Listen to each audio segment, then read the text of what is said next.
Hello, everyone, and welcome to this edition of the ZapSec Modernization Series. My name is Carl Schneider, Vice President at ZapSec, and I'm joined by Ray Garg, who is our Identity and Access Management Architect.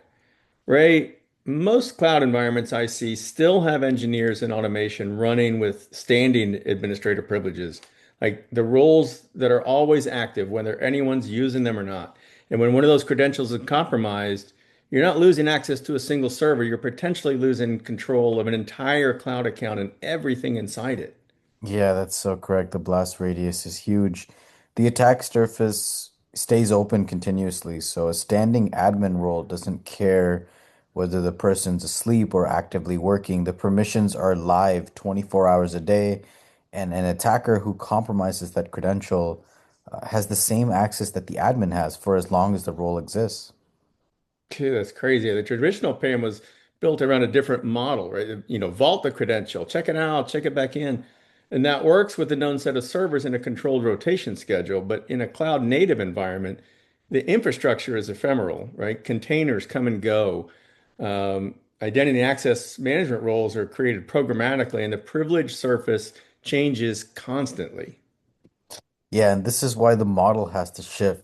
So instead of vaulting credentials and managing access to the vault, the architecture is now going to issue privilege only when needed and revoke it at the moment that the task is done. So we can think of it as checking out a maintenance badge at a secure facility.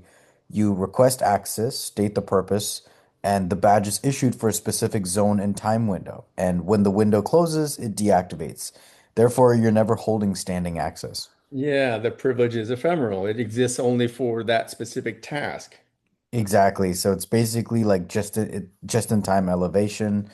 The engineer or the workflow that requests the elevated access, it would be through a policy-driven workflow, and the system evaluates who's asking, do they need and for how long. And if it's approved, then ephemeral credentials are issued and they're scoped to that specific resource and operation.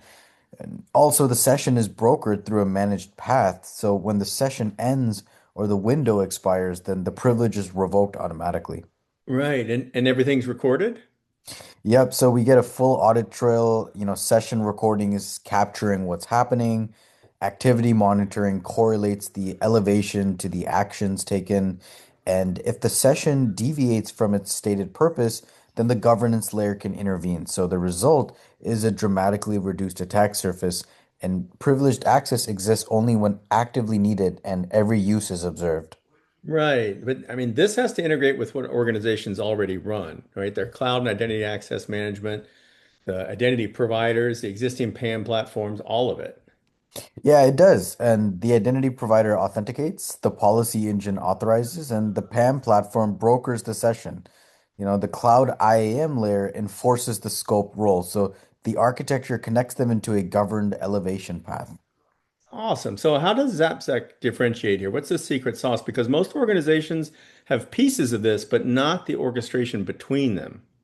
Yeah, it's a great point. So, three things. So, first, we work across the platforms that are already deployed. So, platforms like Okta, CyberArk, Beyond Trust, Microsoft Entra, and we design the privileged access architecture that makes them function as a governed elevation path instead of a bunch of separate siloed tools. The second is structured delivery. So we bring frameworks that define the policy model for ephemeral privilege and the elevation workflows.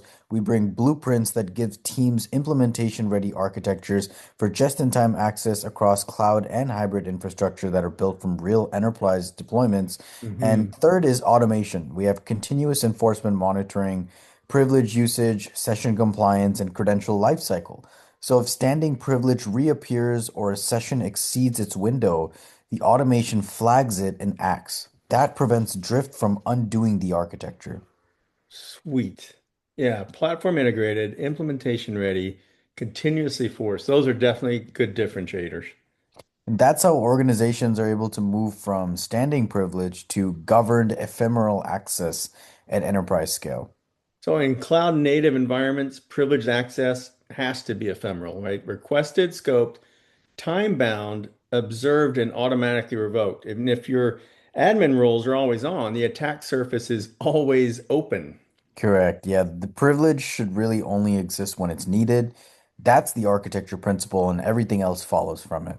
Excellent, Ray. Insightful as ever. Well, thanks everyone. We appreciate your watching. Don't forget, ZapSec helps companies maximize their ROI and minimize threats.